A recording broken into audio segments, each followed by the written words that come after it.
Pues buenas tardes, bienvenidos y bienvenidas al encuentro digital Sinergia Esclerosis Múltiple.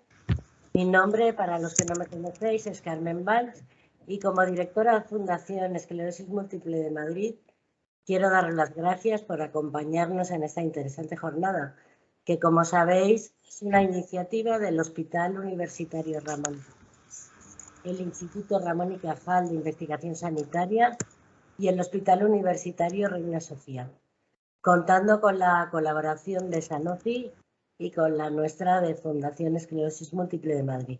Muchas gracias por la iniciativa. Cuando el doctor Monreal nos invitó a colaborar, lo tuvimos claro.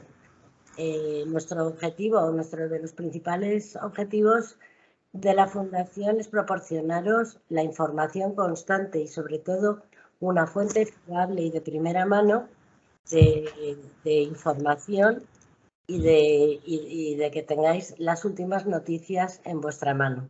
Entonces, en este caso, lo hacemos a través de generando sinergias con otros profesionales y en otras ocasiones pues lo hacemos a través de nuestros propios encuentros. Pero lo principal es eso, proporcionaros la información que necesitáis. Por eso al final del encuentro pues podréis hacer las preguntas que necesitéis que los doctores contestarán. De hecho, Sinergia Esclerosis Múltiple es el título de este encuentro que refleja en sí mismo la importancia de contactarnos entre distintos sectores que rodean la enfermedad para poder llevar a cabo un trabajo multidisciplinar, que en definitiva redunda siempre en la mejora de la atención de las personas con esclerosis múltiple. Es nuestra intención trabajar en equipo y ayudarnos mutuamente, siempre con el paciente en el centro para conseguir proporcionarle pues, la mejor atención.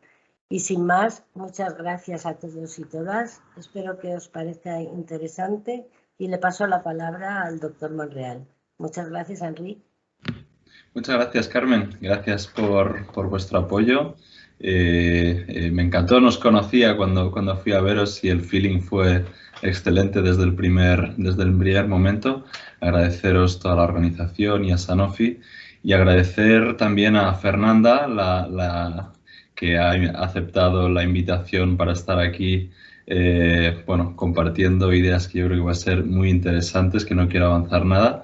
Y también agradecer a Fernando. Tenemos los dos Fernandos, Fernanda y Fernando, además desde Córdoba, que amigo mío personal también y que se crió en el Ramón y Cajal. Y bueno, en primer lugar, queríamos hacer una charla un poquito diferente porque siempre nos centramos, sobre todo los médicos, todo el aspecto muy farmacológico, bueno, al final es lo que hemos estudiado. Aquí vamos a daros el papel totalmente a vosotros y las herramientas para que seáis lo más autónomos posible y bueno, veáis todas las posibilidades de crecimiento que hay. Lo hemos dividido en tres partes. Fernando va a hablar de temas, dudas que suelen haber y en estos días pues recibimos también muchas preguntas en ese sentido y va a dar respuesta a ellos. Si luego generan más preguntas, pues las recogeremos en el chat para el final. Yo voy a hablar de toda la parte que es independiente a nosotros y que uno mismo puede hacer por sí mismo y de verdad vais a ver lo importante y lo mucho que hay de crecimiento. Y dejaremos ya el último tema, que no menos importante, yo creo que incluso de los que más, toda la importancia del pensamiento, la actitud en una experta reconocidísima, de las mejores en Ecuador, en su país, como es Fernanda. Se ha formado en un montón de disciplinas de todos los tipos. Y que os va a dar de verdad unos consejos muy útiles.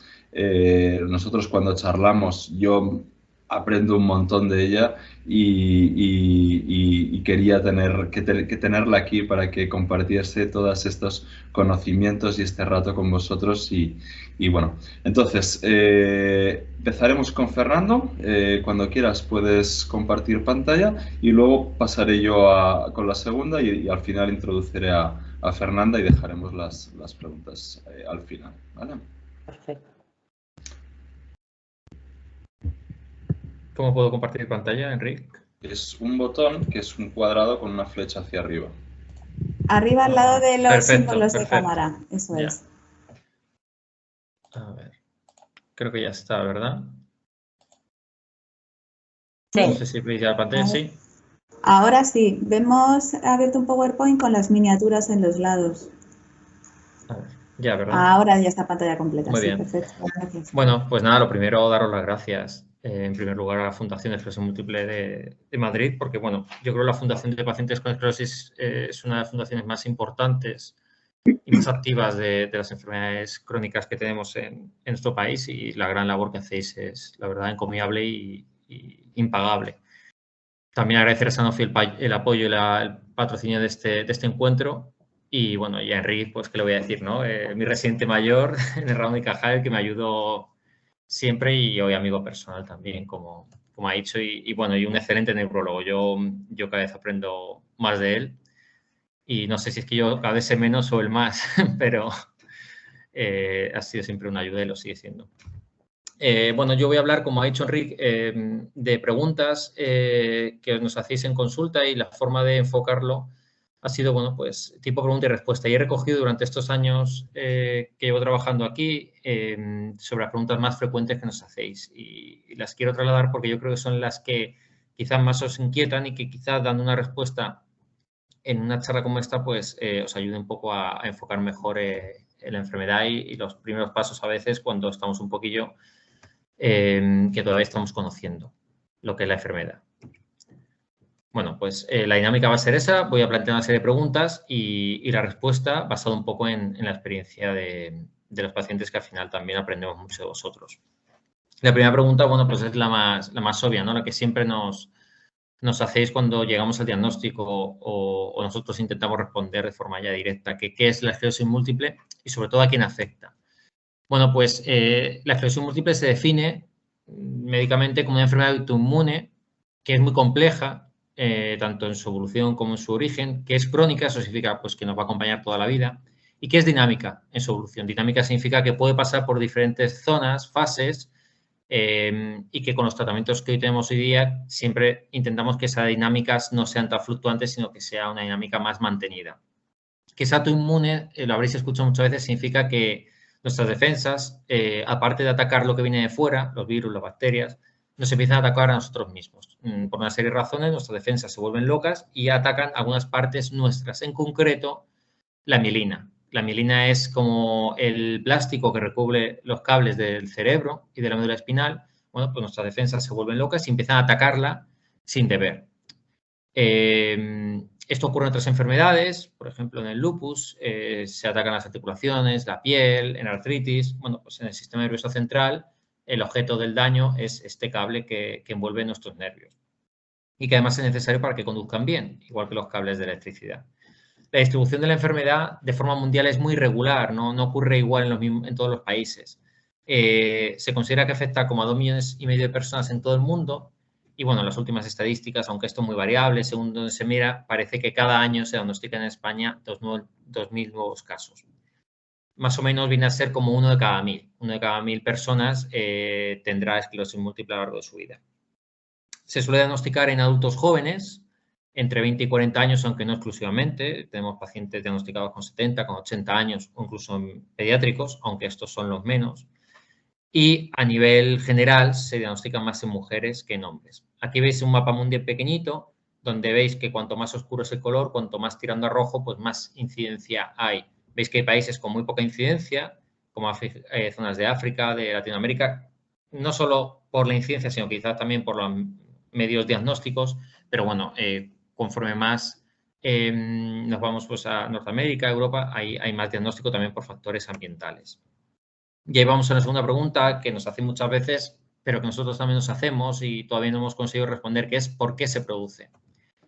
Bueno, sabemos que el ADN nos marca mucho de nosotros, el color de los ojos, de la piel, las enfermedades que quizás tendremos o no, y esto es una parte importante de la esclerosis. Se considera que nuestro ADN tiene que tener una susceptibilidad de algún tipo para que tengamos más probabilidad de tener la esclerosis. Pero sobre esa susceptibilidad, pues también hay factores ambientales. Y esos factores ambientales, es decir, aquellas cosas que no que envuelven nuestro entorno, como infecciones desde la infancia, la vitamina D o determinadas pautas y hábitos de vida pueden influir en el riesgo de tener esclerosis múltiple.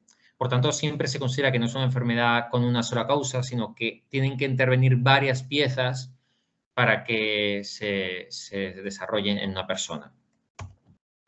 Bueno, ¿cuáles son los síntomas de la esclerosis? Bueno, seguro que muchos de vosotros estáis familiarizados con eso de que siempre leemos y decimos que es la enfermedad de las 1000 caras.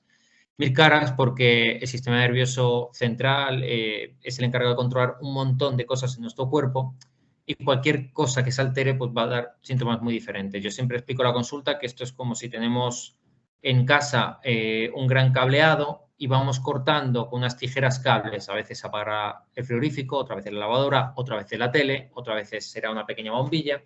Por tanto, según dónde ocurra el daño, habrá diferentes síntomas.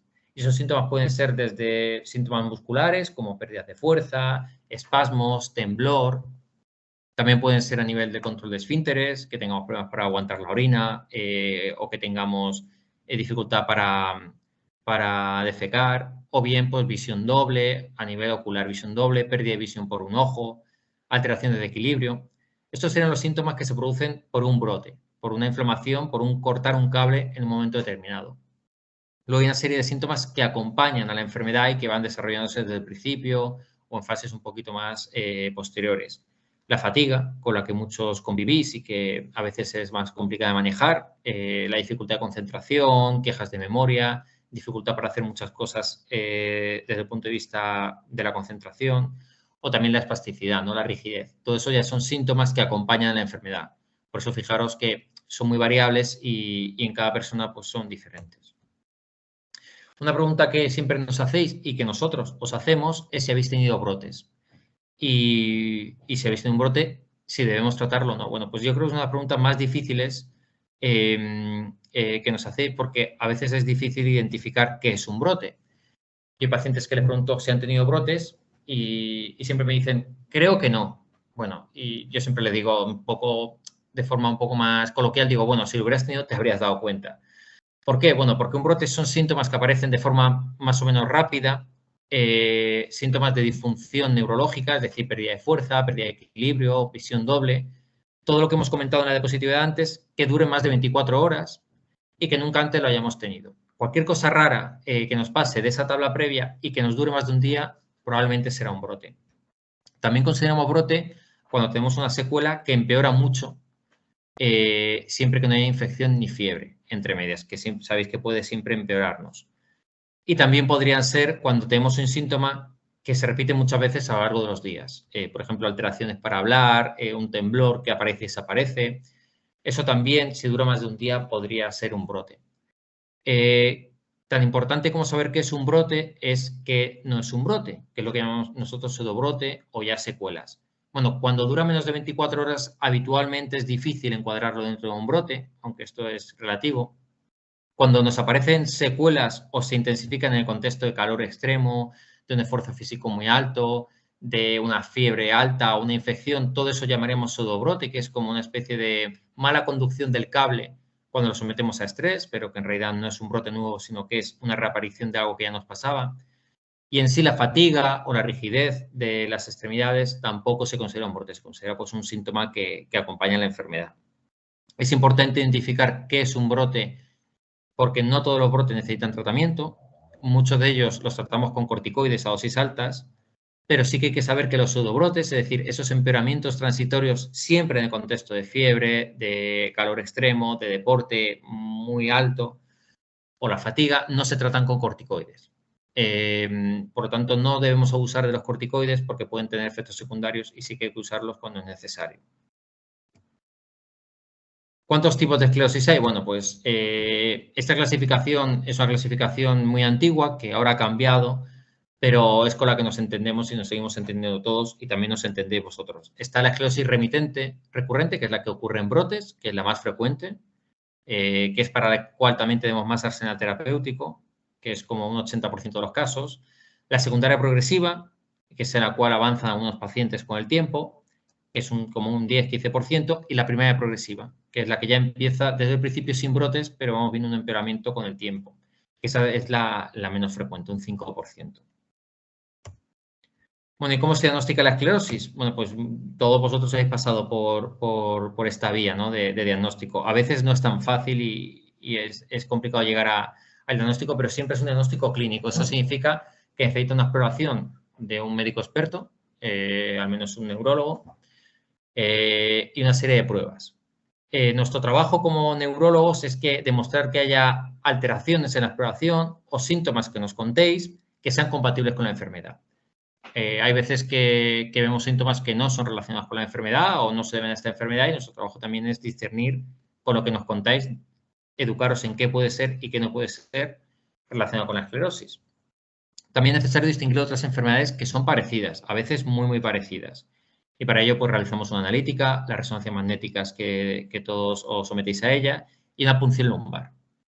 La punción lumbar sí que a veces nos preguntáis si hay que repetirla o no. No hay que repetirla en la evolución de la enfermedad en general y siempre encontramos como en 9 de cada 10 pacientes hallazgos típicos que van con el diagnóstico de esclerosis. Es verdad que no es obligatorio hacerla, pero nos da mucha información porque es como el electrocardiograma del cardiólogo. Para nosotros, la punción lumbar es una forma de saber muy de cerca qué está pasando en el cerebro.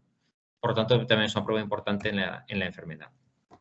Bueno, una pregunta también importante cuando os decimos que el diagnóstico es de esclerosis, también nos puede preguntar, bueno, ¿y esto cómo se trata? ¿Tiene cura? ¿Tiene tratamiento?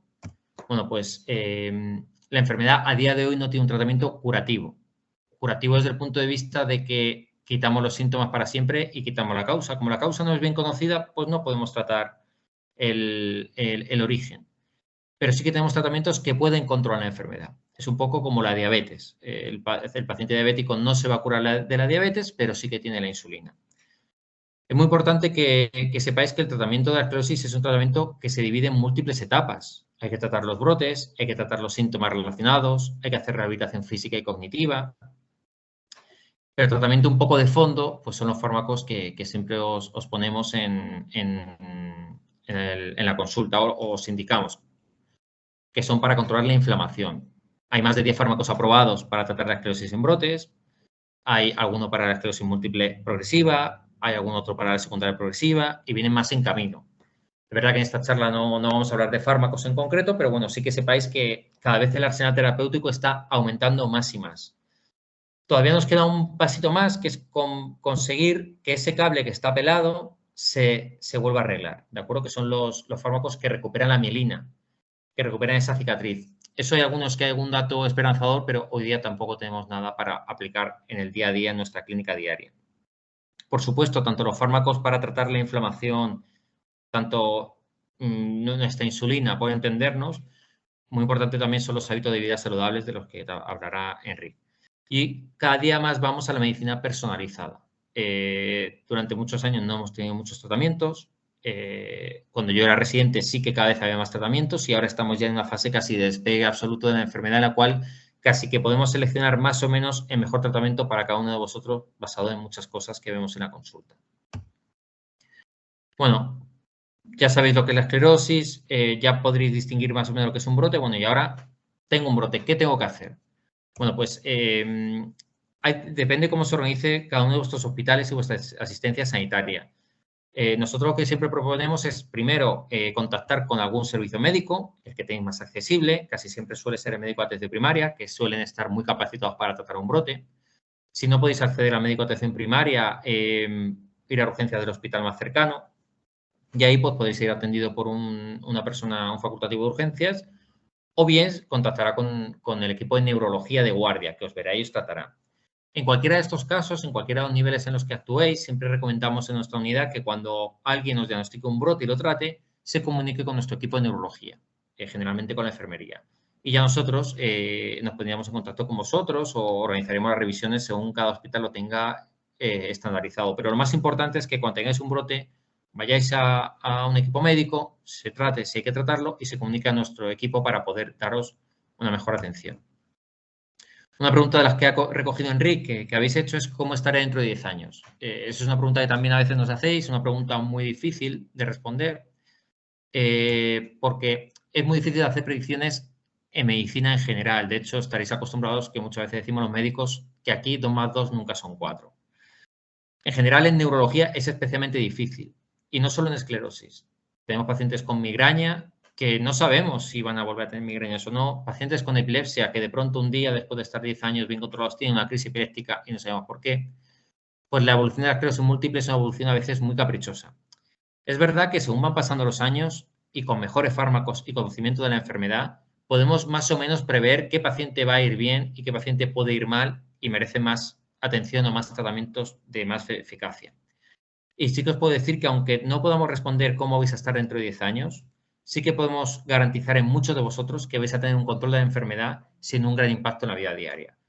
Esto respecto a 20 años es un gran avance. Poder decir que el paciente va a estar controlado los próximos 10 años es mucho más de lo que podíamos hacer hasta hace poco. Así que yo creo que cada vez vamos dando más pasos adelante y transmitiendo más tranquilidad. Por lo tanto, la mayoría de vosotros sí que vais a poder tener una vida sin demasiadas complicaciones ni incertidumbres. Otra pregunta que ha recogido Enrique es si hay tratamientos para la forma secundaria progresiva, esa forma en la que entramos cuando llevamos unos cuantos años con la enfermedad. Bueno, pues depende de varios factores. Si hay brotes o no, vuestra resonancia cómo es, si hay empeoramiento y cuánto de empeoramiento, porque luego cada fármaco ha demostrado que sirve para un grupo determinado de pacientes. No todos los fármacos sirven para todo. De todas formas, aunque lo más importante son estos fármacos que tratan un poco la enfermedad de base, no nos podemos olvidar del tratamiento integral. Y eso vuelvo a insistir que es muy importante, la rehabilitación, el tratamiento para los síntomas, el ejercicio físico, todo esto es parte indispensable de la enfermedad y que en muchos casos depende de otros servicios y otros especialistas. Una pregunta muy importante es también si podéis vacunaros. Esta pregunta siempre no la habéis hecho, pero ahora en el contexto del COVID mucho más. Bueno, tenéis que saber que con tratamientos, los clásicos, no los que se usan para los síntomas, sino los que usamos pues, para la enfermedad, los que hacéis analíticas mensuales, todos estos, se puede poner cualquier vacuna inactivada. Sin tratamiento, sí que os pueden poner cualquier vacuna, las vivas, las inactivadas, todo esto depende del preventivista, cuál os pone o no según vuestra situación de la enfermedad. De hecho, la vacunación es un protocolo previo obligatorio a ciertos tratamientos. Por lo tanto, esto casi siempre es más importante que lo comentemos con cada uno de vosotros de forma individual por las características y el tratamiento que vayamos a iniciar. Respecto a la vacuna del COVID, sí que puedo decir que cualquier vacuna aprobada a día de hoy es compatible con todos los tratamientos y con la enfermedad. Otra cosa que nos preguntáis es si las vacunas os pueden provocar un brote. Es más, yo tengo pacientes que no han querido vacunarse al COVID por miedo a brotes o porque piensan que la vacuna puede no hacer efecto el fármaco, es decir, que la vacuna interfiera con el fármaco. Bueno, pues os tengo que decir que la vacuna no empeora la evolución de la esclerosis múltiple, ninguna vacuna, ni produce brotes. Tampoco ninguna vacuna va a alterar la función de los fármacos, ¿de acuerdo? Van a funcionar exactamente igual. Por lo tanto, hay que tener en cuenta que nos podemos vacunar de forma segura. Ahora bien, pueden tener efectos adversos como en cualquier persona. Y eso es una pregunta que nos hacéis, que qué efectos adversos puede tener en cada uno de vosotros. Bueno, pues los mismos que en la población general, los mismos que si no tuvierais esclerosis. Sí que es verdad que si os da fiebre alta o da mucho cansancio, puede empeoraros un poquito los síntomas que tenéis de otros brotes. Esto es lo que sería un pseudobrote que ya hemos hablado. Pero bueno, usando el cartel que sacó el Ministerio de Sanidad para el COVID, yo os puedo decir que os podéis vacunar de forma segura y es más, es recomendable tanto de la COVID como de cualquier otra vacuna. Y sobre la tercera dosis de la vacuna de la COVID, que también está ahora muy en boga el hablar de esa situación, de nuevo no vamos a hablar de fármacos en concreto, sí que el Consejo de Salud Interterritorial ha identificado qué pacientes con qué fármacos debéis recibir la tercera dosis y eso está muy protocolizado y no vais a tener ningún problema porque o bien neurología o bien atención primaria os llamará. Y luego, bueno, pues todos los que cumpléis los criterios de mayores de 60 años o trabajadores sociosanitarios la debéis recibir, bueno, porque eso ya es general a toda la población. Es importante saber si podréis o no quedaros embarazadas porque esto ha cambiado con los años. Incluso muchas de vosotras seguro que habéis vivido el cambio de lo que se hacía hace años a ahora. Bueno, pues esto es una pregunta muy importante que nos hacéis y lo que tenéis que tener claro es que se ha demostrado de forma evidente que el embarazo puede ser como en cualquier mujer, que el niño puede estar tan sano como el de cualquier mujer y el parto podrá ser como el de cualquier mujer, salvo casos en concreto por las dificultades que tengáis diferentes. También se puede usar la epidural. en las pacientes con esclerosis. Sí que tenéis que saber, y lo sabéis, que muchos fármacos no son compatibles en el embarazo ni en la lactancia, y otros sí, ¿de acuerdo? Esto se comentaría en la consulta según cada caso. Se sabe que durante el embarazo hay un mejor control de la enfermedad, y también, si dais lactancia, parece que protege de los brotes. Esto siempre quiero matizarlo porque esto es a nivel estadístico. Es imposible que en una mujer en concreto podamos asegurar 100% que si estáis embarazadas no tengáis problemas. Sí que tenemos algunos datos y hay pacientes a las que recomendamos tratamiento en el embarazo y otras no, según el perfil de cada una. Por tanto, a nivel poblacional sabemos que protege, pero bueno, luego hay casitos que hay que comentar uno a uno. Y sí que es muy importante que si estéis bajo tratamientos que no podéis quedaros embarazadas con ellos, uséis un método anticonceptivo eficaz, ¿vale? A veces nos despistamos o no le damos importancia y luego puede causar algún problema. Por lo tanto, esto es algo también que debéis tener en cuenta. Una vez que sabéis que os podéis quedar embarazadas como cualquier otra mujer y con las precauciones de hablar con el neurólogo qué tratamiento se puede seguir, pues esta pregunta que nos hacéis es si lo heredarán los hijos. Bueno, pues hay que saber que la esclerosis no es una enfermedad hereditaria clásica. Clásica llamamos a aquellas que si la tienen mis padres, yo la voy a tener seguro o casi seguro. Y esto es porque depende de muchas partes del ADN, como se explica al principio, depende de nuestro material genético y también de muchos factores ambientales. Por lo tanto, es imposible predecir si lo tendremos o no. Sí que existe un riesgo de un 1% más o menos de que si alguno de los progenitores tiene esclerosis, lo herede el hijo, lo desarrolle. Pero un 1% es un poquito más que la población general, pero sigue siendo poco. Sí que es verdad que si los dos padres lo tienen, el padre y la madre, pues sí que el 20% de los hijos pueden heredar la enfermedad. Muchos de vosotros quizás conocéis casos que sí que ha sido así. Bueno, pues es un factor genético que es fuerte, pero bueno, tampoco desaconseja tener hijos, ya es una decisión muy personal. Bueno, la última pregunta que nos hacéis es si podéis o podréis llevar una vida normal. Bueno, pues nuestro trabajo es que lo hagáis. Nuestro trabajo es que con los nuevos fármacos, con la nueva medicina personalizada y con el desarrollo que tenemos, sobre todo los pacientes que diagnosticamos hoy día, pues podáis trabajar a un nivel y un rendimiento tan alto como estáis haciendo, podéis hacer deporte, siempre con alguna precaución, el calor extremo, bueno, lo que os contará Enrique. Y bueno, pues esta es una foto de nuestro centro de especialidades, donde ahí estamos nosotros, que somos otra parte, junto con vuestro trabajo, de intentar que llevéis una vida lo mejor posible y con el menor impacto de la enfermedad, que ya os digo que día de hoy lo estamos consiguiendo muchos de vosotros. Muchas gracias por la invitación y por vuestra atención y espero que os haya resultado interesante la charla. Gracias, Fernando. Muy bien, ya hay algunas preguntas en el chat, los dejaremos al final, ¿de acuerdo? Yo compartiré ahora pantalla y nos pondremos con la siguiente y luego dejaremos a Fernanda en último lugar y al final ya las preguntas que queden las responderemos, ¿vale? Bueno, pues empezamos.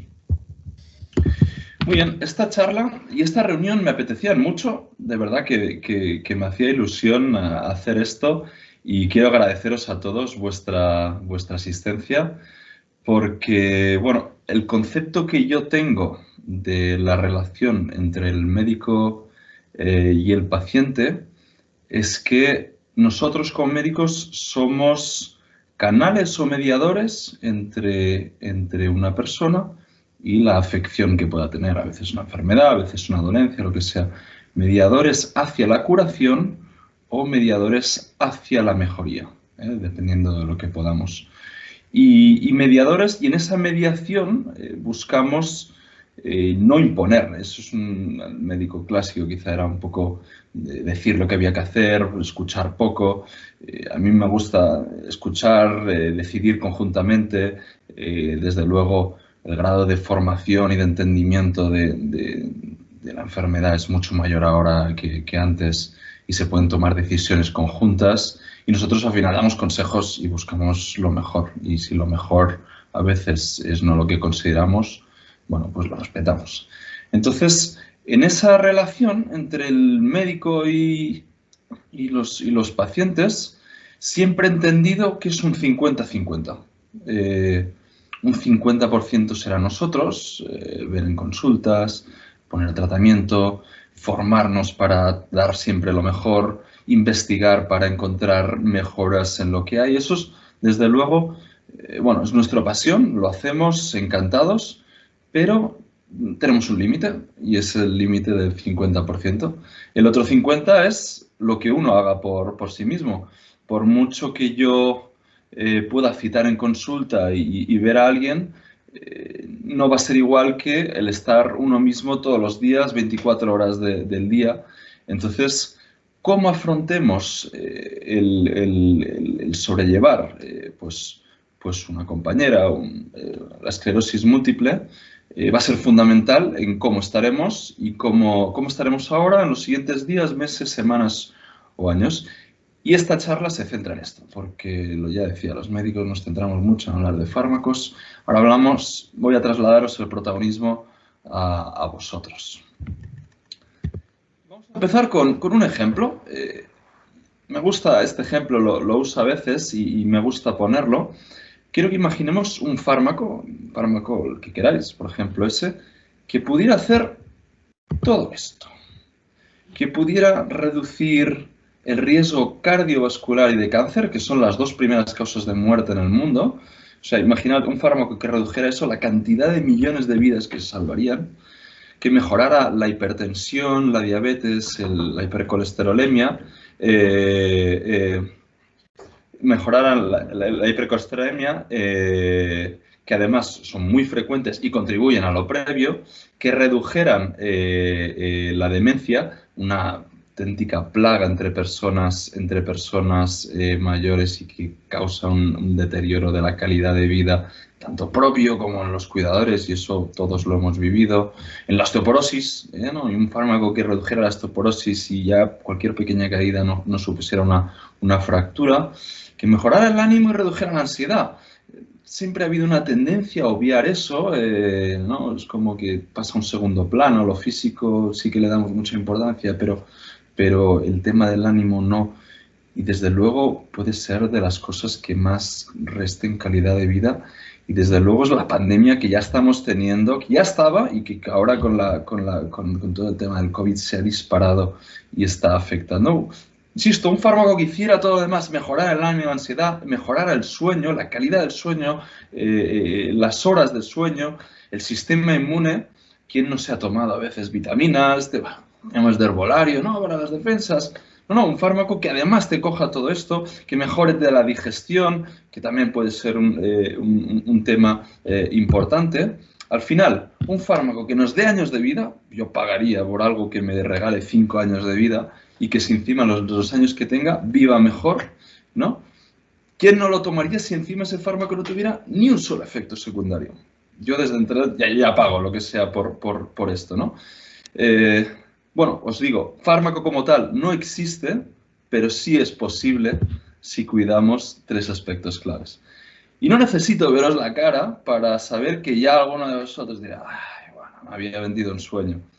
No, no os lo he vendido, simplemente es que esto es posible si cuidamos cosas que a veces tendemos a tener olvidadas, está en la mente, sí, es sano, pero no calibramos de verdad la importancia que tiene. Y eso es porque vamos a lo fácil, ¿no? Es decir, es más sencillo estar sentado, tomar una pastilla y ya olvidarme y que me lo solucione que trabajar por ello. Somos, al final, los seres humanos, la ley del mínimo esfuerzo. Si lo puedo conseguir con muy poco, pues voy a optar por eso. Adoptamos una actitud más pasiva que activa o incluso proactiva, que sería mejor. Y lo que quiero hoy es que cambiemos esa mentalidad o al menos reflexionemos sobre ello porque de verdad que tenemos mucho que decir ahí. Y antes de nada, quiero empezar con un trozo de una peli que seguro que muchos conocéis, que es la película de 100 metros, de Dani Rovira, basada en un caso real de esclerosis múltiple. Quiero matizar que yo la he visto, por supuesto, y quiero matizar que, bueno, refleja la realidad, pero no la de todo el mundo. Es decir, es un caso que yo creo que es más agresivo de lo que sería la media de casos. Pero bueno, para darnos una idea, desde luego es. Y quiero que veamos este trozo, que es nada, son 2 minutos y medio, ¿eh?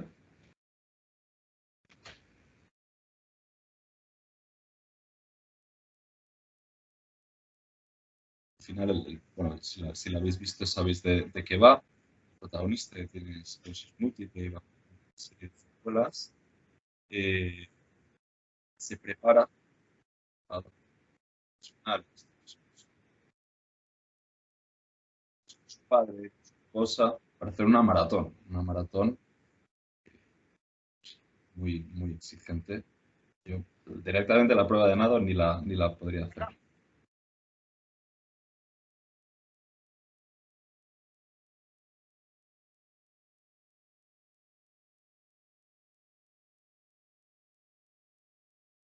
Y ya son el tramo final de la maratón.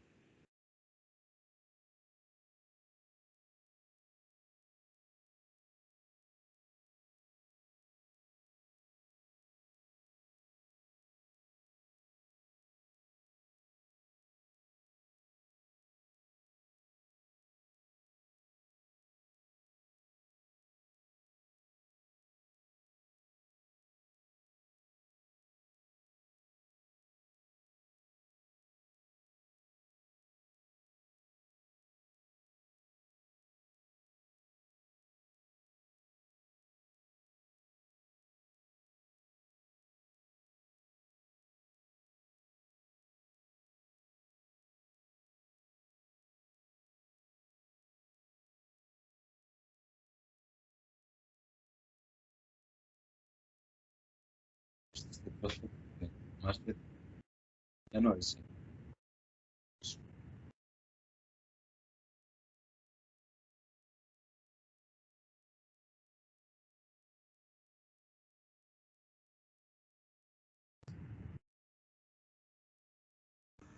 Enrique, perdona, es que está habiendo dificultades, el audio del clip de vídeo no se oye y a ti se te está oyendo por momentos. Entiendo que a lo mejor tiene que ver un poco en que son muchos recursos a compartir y quizás sea por ahí. Pero bueno, te estábamos oyendo hace un ratito y ahora estabas hablando y no te oíamos. A lo mejor es un poco porque hay mucha cosa en marcha.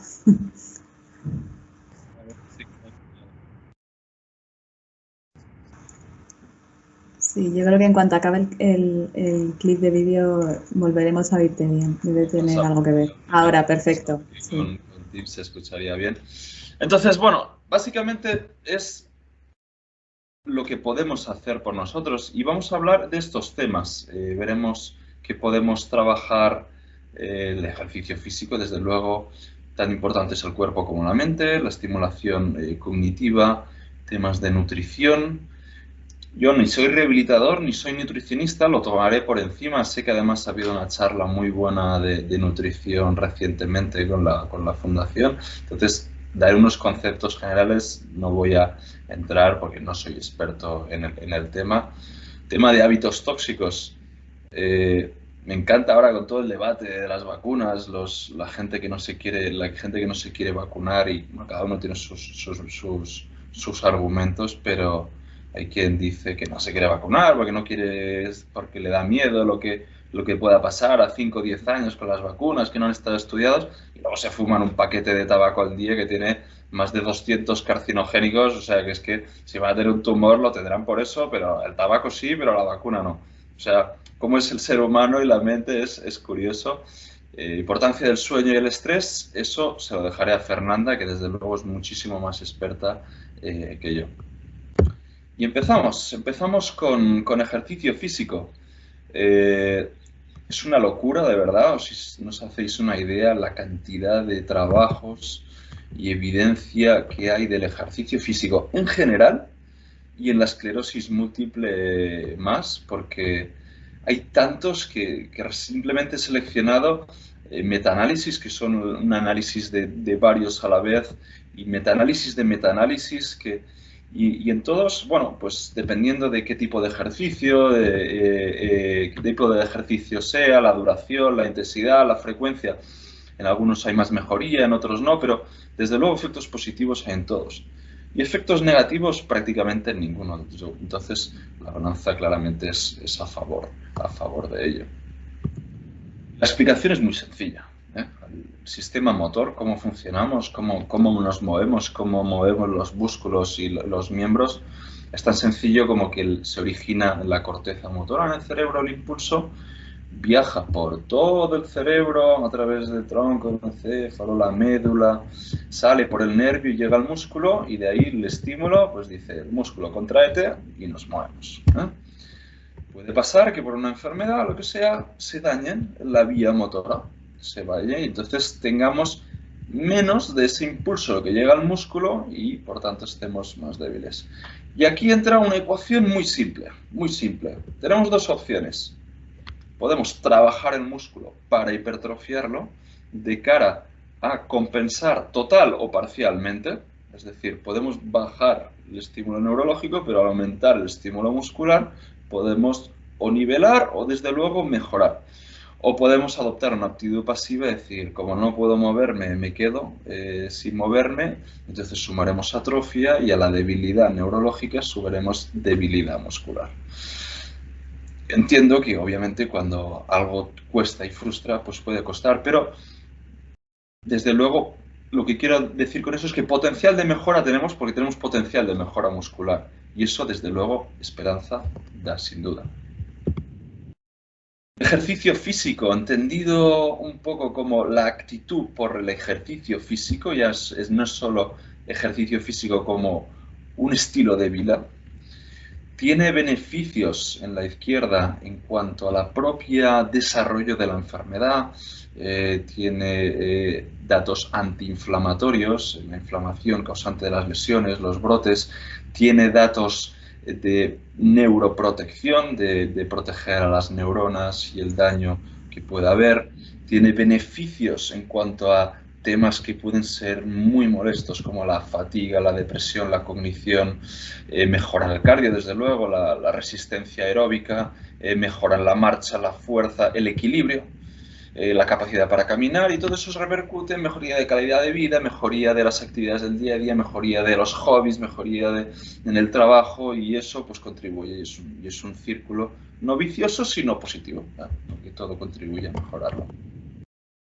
Final, si mejoramos la fuerza, mejoraremos el equilibrio. Los principales, lo que mejora el equilibrio es conseguir desarrollar los músculos antigravitacionales, principalmente glúteo y cuádriceps nos ayudan con la estabilidad. Si tenemos más fuerza, requeriremos menos gasto energético para las cosas del día a día, tendremos menos fatiga. El ejercicio nos ayudará a dormir mejor. Si dormimos mejor, estaremos menos cansados, tendremos menos fuerza, dormiremos mejor y al final todo es un círculo que mejora la calidad de vida. Y la pregunta, ¿cuál? ¿Qué hacemos de ejercicio físico? Y aquí yo siempre digo una cosa, que el que vayas a disfrutar, el que uno disfrute, el que uno se lo pase bien, porque solo así perseveraremos, solo así lo integraremos en la rutina. Si esperamos a tener motivación para hacer ejercicio, nos durará un día, dos, nos vendrá un día, otro no. A mí me encanta el ejercicio físico y casi diría que soy adicto a él, pero hay días que no puedo, que no me apetece. Es el meterlo en la rutina lo que te hace hacer ejercicio, porque si solo esperamos a la motivación, a tener ganas, a veces no vamos a hacer. Y cuánta gente se apunta muy motivado al gimnasio y luego la deja en cuestión de un mes y lo deja de ir, ¿no? Pues, entonces la clave es meterlo en la rutina. Y bueno, pues puede ser cualquiera. Hay mucha evidencia de ejercicios acuáticos por varios motivos, ya sea natación o gimnasia en el agua, porque, bueno, si hay problemas de equilibrio, el agua estabiliza. La viscosidad del agua tiene la propiedad de que hay resistencia en todos los planos, no solo en el de la gravedad, cuando es en plano de aire, entonces podemos trabajar en muchos movimientos. También tiene efectos termorreguladores, así el efecto del calor pues no nos limita, nos reaparece síntomas previos. El yoga pues también tiene beneficios en cuanto a fuerza, elasticidad, que nos ayuda para la espasticidad, en cuanto a equilibrio. El tai chi también tiene mucho trabajo de propiocepción, que mejora el equilibrio. La danza nos ayuda en coordinación, en movimiento, además no solo danza solo, sino danza en pareja, lo cual también puede ser algo para reforzar con la pareja y compartir cosas juntos. Pilates, entendiendo el Pilates como el verdadero Pilates en máquina, como esa que muestro ahí. El Pilates de Estrella pues no es el Pilates original que se diseñó para rehabilitar a bailarines, se diseñó en Suecia, y luego los beneficios son increíbles, pues da mucha estabilidad de core, que es lo que nos da equilibrio. Y bueno, siempre que quien le guste, a mí me encanta el trabajo de resistencia con pesas. Yo soy más partidario de hacerlo funcional que de hacerlo en máquinas, pero todo lo que sume, desde luego, es positivo. En cuanto a estimulación cognitiva, también hay muchos trabajos. Se han estudiado muchos estudios, en algunos sí se han visto más mejoría, en otros no tanto. Las principales mejorías se han visto sobre todo en memoria de retención, en memoria de palabras, de qué palabras nos salen, pero desde daño no va a hacer y mejoras hemos visto. Y aplicaciones hay muchas. Si queréis podéis tomar una foto de esto, porque estas son varias dedicadas especialmente a pues, estimulación cognitiva, trabajan en cálculo, velocidad, atención, memoria, bueno, y las recomendamos. Nosotros las recomendamos para hacer, se puede hacer en la tablet, en el ordenador. Algunas son, no, en el ordenador no, en el móvil. Algunas son para Android, otras son para iOS, pero hay muchas opciones. Y se pueden hacer en cualquier momento, en un viaje en metro, descansando en el sofá, o sea que y son divertidos, al final son para juegos. Y nosotros, que ya estamos midiendo esto en consulta, quienes estáis con nosotros, el típico juego este de los símbolos, quienes lo están trabajando y les vemos ya a tiempo, vemos mejorías. Entonces, de verdad que hay un potencial de mejora en esto, en el tema cognitivo, que se podría trabajar mucho más y que además tiene efectos preventivos de demencia a largo plazo muy importantes.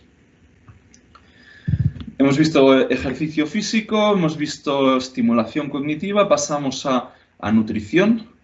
Nutrición, de nuevo, hay un montón y aquí la evidencia es más complicada porque es más difícil controlar lo que come cada uno en los estudios y ver su efecto, pero se han estudiado todo tipo de dietas, la cetogénica, la de Swank, McDougall, del ayuno intermitente, mediterránea, libre de gluten, bueno, todos, algunos con mejor evidencia, otros con menos, pero se ha estudiado de todo. Estas tres serían bastante recomendables, la dieta mediterránea. Todo el mundo tiene una idea de lo que es la dieta mediterránea, pero si luego pides a la gente que ponga un consenso qué es, no está tan claro, pero básicamente es un predominio de hortalizas, verduras, aceite de oliva como grasa ideal y reducción de todos los productos de origen animal. La dieta DASH, que te dice un poco las porciones que tienes que tomar, al menos sobre todo de granos, vegetales, y reducir lácteos y carnes. Y la MIND, que es una mezcla entre ambos. Bueno, pues tema de la dieta, pues lo importante es la persistencia en ello y que uno se sienta cómodo, ¿no? Porque al final uno puede hacer dieta 2 meses, pero si es imposible no lo va a hacer toda la vida, y eso es así. Cada vez hay más evidencia del ayuno intermitente. Nosotros estamos diseñados, o bueno, hemos crecido toda la vida, cuando no estábamos en la sociedad actual, en que no teníamos alimento como lo tenemos ahora. Teníamos que cazar, teníamos que recolectar, y el ser humano y los animales se adaptaban a ello, de modo que si estaban en ayuno, pues se favorecía la regeneración celular, se favorecía estímulo celular, todo enfocado a conseguir un nuevo alimento. Entonces, el ayuno intermitente tiene propiedades antioxidantes, antiinflamatorias, reduce el estrés, hay datos que puede haber reparación celular del DNA, optimiza a nivel neuronal la plasticidad, pero es cierto que no es para todo el mundo. Por ejemplo, gente que de bajo peso no es recomendable, si estás embarazado lactando tampoco, edades extremas, malnutrición, si hay infección no es buen momento, y a veces puede tener ciertos efectos adversos, fatiga, a veces insomnio, dolor de cabeza. Bueno, son sobre todo al inicio. En modelos animales, y aquí os pongo este gráfico de la derecha que os voy a contar, insisto, son modelos animales, en humanos aún no está demostrado, pero se ha visto que una dieta normal, aquí en la izquierda, todas estas puntos lilas son células que nos dañan la mielina, o sea, son células que no queremos y que, como vemos abajo, entran en el sistema nervioso y dañan la mielina. La dieta, el ayuno intermitente, hay datos que permiten reducir esas células inflamatorias y mejoran las azules, que son las antiinflamatorias, y eso podría tener efectos neuroprotectores. Bueno, se está estudiando, pero quien se vea cómodo con esto tiene sus beneficios.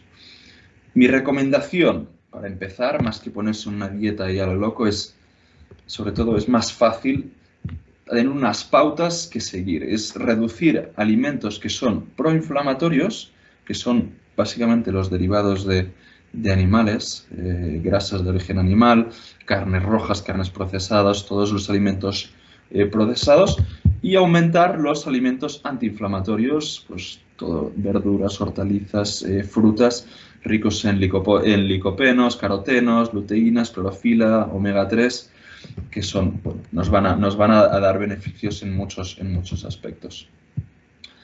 Aquí algunos estudios que se han hecho. Esto es un estudio de más de 7.000 personas y se clasificaba la calidad de su dieta, cómo comían, y se veían que aquí a la derecha, esto es cómo bajan los gráficos en gente que comía mejor, tenía menos riesgo de tener discapacidad, secuelas de la enfermedad. Y en este, pues lo mismo, los que tenían mejores dietas tenían menos depresión, menos fatiga, menos empeoramiento cognitivo, menos dolor. Bueno, estudios de la dieta ahí están y nos aportan sus datos. El tabaco lo comentábamos antes, o sea, no puede ser que hagamos todo bien, que tomemos el tratamiento, que estemos ahí en consulta, seamos los primeros y encima fumemos, porque lo que estemos haciendo de bien nos lo restamos fumando. El tabaco es de las cosas que más inflaman a todo. Inflama las arterias y nos genera hipertensión y aumento del colesterol y produce infartos de todo tipo. Inflama las células hasta el punto de provocar cáncer. Inflama el sistema inmune y nos produce, nos empeora la enfermedad. Entonces, gente con predisposición puede desencadenar esclerosis múltiple. Tiene que haber una predisposición genética, otros factores. Cuando ya la tenemos, nos aumenta el riesgo de otro brote, nos aumenta el riesgo de secuelas, nos aumenta el riesgo de pasar a formas progresivas, que es lo que no querríamos. Aquí este gráfico vemos, a la derecha es tiempo en años, los que no fuman, y hacia arriba es incidencia. Los que no fuman, menos incidencia con el tiempo que los que fuman. Eso es así, ¿no? Y bueno, lo bueno es que si lo dejamos, pues algo tenemos, que no todo está perdido. Si lo dejamos, tenemos menos riesgo de pasar a formas secundariamente progresivas. De modo que, aunque estemos fumando, pues aún estamos a tiempo, podemos cambiarlo y de nuevo, dejar de fumar reduce el riesgo cardiovascular, reduce el riesgo de cáncer. Bueno, pues para reflexionar, yo dejo esto como algo más. Y tenía otro vídeo, a ver si se puede escuchar, porque, bueno, a ver, lo intentamos, aunque sea como reflexión final. Este es David Blatt, que es un entrenador de los más importantes del mundo de baloncesto. Ha entrenado en la NBA, ha entrenado varias selecciones, ahora mismo está en el Olympiacos y se le diagnosticó hace poco de esclerosis múltiple y compartía recientemente una reflexión un poco aplicada al deporte, que es lo que él se dedica.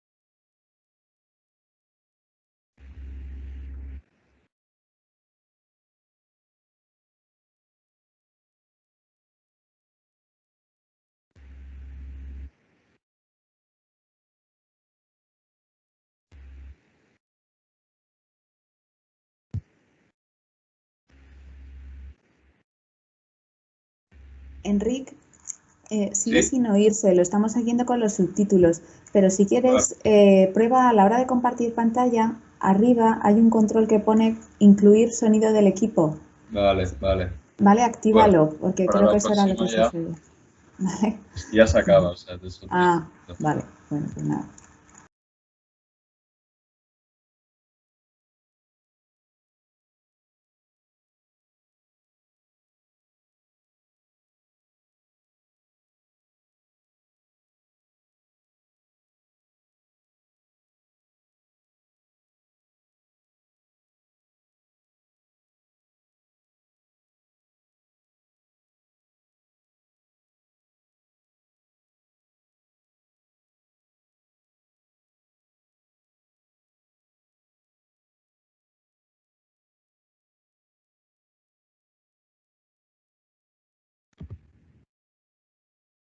Eso es todo. Espero que os sirva de inspiración, como mínimo de reflexión. Muchas gracias. Ahora doy paso a Fernanda, que nos va a hablar del último tema, que es la importancia del pensamiento. Yo comparto su pantalla y adelante, Fernanda. Bueno, primero y antes que nada quiero darles las gracias a todos y cada uno de ustedes por estar aquí. Es definitivamente para mí un honor poder ser parte de este momento tan importante de compartir información tan valiosa. Dicho esto, quiero empezar con algo que realmente a mí me apasiona, que es el cerebro, un órgano que todavía no hemos logrado descubrir al 100% cómo funciona, pero que definitivamente nos deja un mundo maravilloso en lo que hemos podido encontrar y hasta hoy estudiar. Quisiera poner la primera imagen en donde voy a explicar un poco más a fondo cómo y qué es lo que generan los pensamientos en nosotros, la importancia del pensamiento en los pacientes con esclerosis múltiple. Quisiera compartir esa imagen, por favor.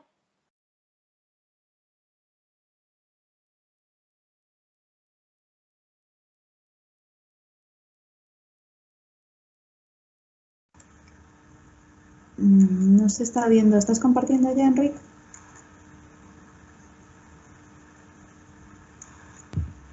Perdonad, yo pensaba que estaba compartiendo. Disculpad. No, por eso te preguntaba, no se ve nada. A ver, disculpadme, es que había dejado de compartir. A ver, aquí. Ahora sí, perfecto, gracias. Bueno, voy a empezar presentándome. Para las personas que no me conocen, soy Fernanda Gómez Estrada, especialista en terapias holísticas. Tuve la dicha de estudiar y certificarme en la Escuela de Terapias Holísticas de Nueva York. Además de eso, cuento con un máster en neurociencia, hemogestión y manejo de las emociones. Y tuve la dicha de vivir y estudiar en India, lo que permitió que pudiera certificarme como terapeuta Ayurveda y teacher de yoga.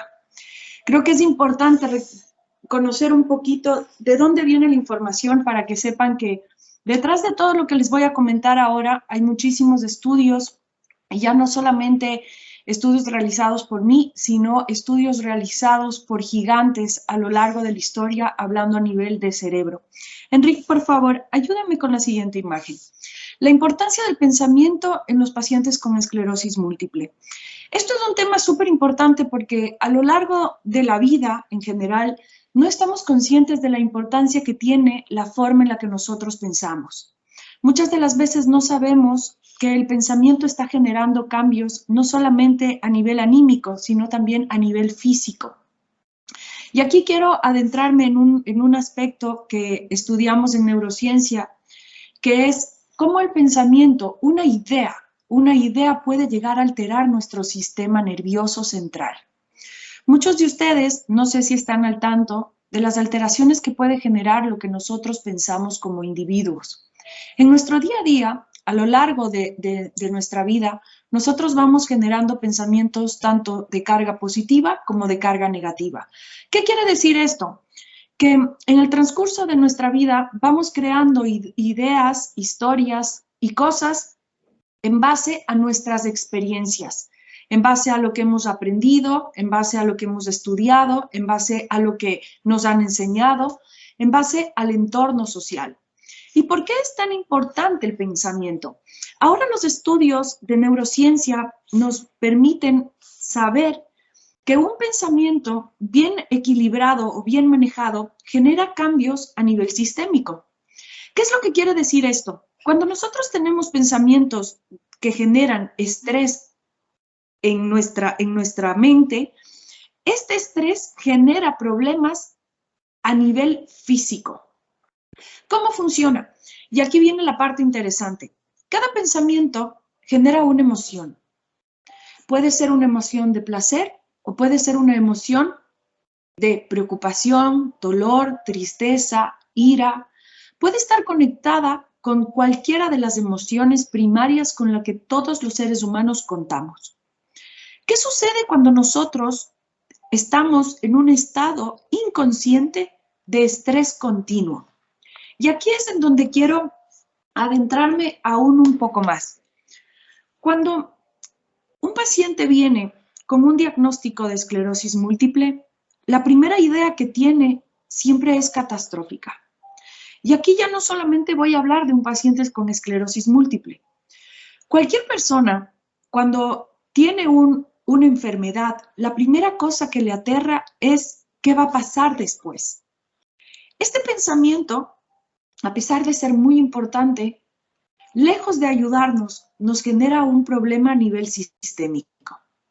Todos aquellos pensamientos que nos generan problemas a nivel sistémico son aquellos que vienen regulados a través del sentimiento primario que es el miedo. ¿Qué significa esto? Cuando nosotros nos ponemos en un estado de miedo o de alerta, nuestro sistema nervioso central, que es el encargado de casi el 100% del manejo de nuestro organismo, lanza alertas a todo nuestro cuerpo, poniéndonos en un estado de alarma. Ahora bien, muchos de ustedes me van a decir, ¿cómo distingo si estoy en un estado de alarma o no? Y esta es la parte más interesante. Cuando nosotros entendemos qué pensamientos son los que están encendiendo mi estado de alarma y alterando y dando una alarma a mi sistema nervioso de que tiene que ser activado. Cuando ustedes sienten que su cuerpo se contrae, cuando hay dolores de cabeza, cuando tienen sentimientos de miedo en la tripita, cuando muchas de las veces nosotros sentimos como que el estómago se nos da la vuelta, incluso tenemos problemas a nivel digestivo, cuando tenemos sudoración excesiva, muchas alertas en nuestro cuerpo nos están diciendo, hay algo que está pasando. Pero ¿qué es lo importante del sistema nervioso central? Que cuando está bien manejado, este sistema nervioso central nos ayuda a protegernos ante una amenaza. Y aquí entra una parte que a mí me apasiona muchísimo y me encanta explicarla, y es ¿qué sucede? Cuando nosotros tenemos un pensamiento, si yo tengo un pensamiento basado en el miedo, en la angustia, en la desesperación, en la incertidumbre, que es algo que comúnmente sucede cuando estamos atravesando por un proceso de una enfermedad, ¿qué es lo que sucede a nivel sistémico? Se enciende mi alarma. Esto, por un tiempo pequeño, no sucede ni trasciende a algo mayormente negativo. Simplemente llega a ser un estado de estrés que después del cuerpo, de manera infinitamente sabia, lo regula y se queda otra vez en un estado normal, que es el estado en el que podemos racionalizar las ideas, tomar decisiones y pensar hacia dónde me dirijo. Pero ¿qué sucede cuando nosotros no hemos logrado llegar a gestionar las emociones desde una manera centrada y tranquila y permanecemos en un estado constante de alerta, de estrés? Es ahí cuando nosotros vemos alterado a nuestro sistema nervioso. Y ahí empieza esta magia a nivel sistémico, en donde nuestro cuerpo empieza a generar dolores crónicos de cabeza, depresión, ansiedad, dolores y problemas a nivel de estómago, dolores a nivel de huesos, a nivel de músculos. ¿Y qué es lo que pasa? Que no hemos aprendido que todo esto que está generando, la pérdida de cabello, que las uñas se rompan, manchas en la piel, muchísimas de las cosas que están relacionadas en nuestro día a día como normales, realmente están siendo creadas por nuestros pensamientos. Y es por eso que hoy quería abordar esto, de la importancia que tiene el pensamiento, porque cuando nosotros mantenemos un pensamiento negativo, constante, durante un largo plazo de tiempo, durante un tiempo prolongado, nuestro sistema nervioso central se mantiene de la misma forma. ¿Qué quiere decir? Que nos mantenemos en un estado de alerta. ¿Y qué es lo que produce esto? Que nuestro funcionamiento equilibrado deje de ser equilibrado y haya un desbalance. Este desbalance produce problemas a niveles físicos y emocionales. ¿Cómo lo podemos solucionar? ¿Qué es lo que tengo que hacer? Vamos a empezar entendiendo que el pensamiento, una idea, por simple que sea, genera algo a nivel emocional en cada uno de nosotros. Y en esto quiero ponerles un ejemplo que muchísimos van a entender. Cuando pensamos en algo que nos alegre, vamos a poner como ejemplo algo que a la mayoría de personas nos genera mucha ilusión. Cuando vemos un perro que es cachorrito, cuando vemos un bebé, cuando vemos un niño corriendo. Esas emociones, miren, el simple hecho de nombrarlo ya me hace sonreír. Cuando pensamos en esa persona que queremos o en esos seres queridos que sentimos cariño, automáticamente, imagínense cómo físicamente cambia la expresión de nuestro rostro. Cuando pensamos en cosas positivas, el cuerpo siente el cambio. Ahora bien, pues pasa lo mismo cuando empezamos a pensar en enfermedad, en dolor, en muerte, en miedo, en incertidumbre. ¿Qué es lo que sucede? Nuestro cuerpo cada vez se va comprimiendo más y más. ¿Y qué es lo negativo de esto? Que no estamos conscientes de que esto sucede. Y muchas de las veces empezamos a vivir en un bucle, en una espiral en donde el miedo se vuelve una herramienta tan conocida que nos impide poder relacionarnos de mejor manera con nosotros mismos. Entonces, es aquí en donde nosotros tenemos que pensar, y aquí les había puesto, revisa estos tres aspectos que son supremamente importantes al momento de mi conversación interna. Cosas que nos están generando estos pensamientos, que se vayan en bucle. De repente, y probablemente ahora ustedes cuando lo escuchen, se les prenda la luz y digan como, wow, sí puede ser que paso muy pendiente de una idea u otra y normalmente esta idea tiende a ser negativa. El futuro es una de las cosas que más aterra a la gente. El no saber, la incertidumbre es una de las cosas que más asusta. Y más cuando no tenemos un camino claro de qué es lo que va a suceder. Pero para esto nosotros contamos con herramientas.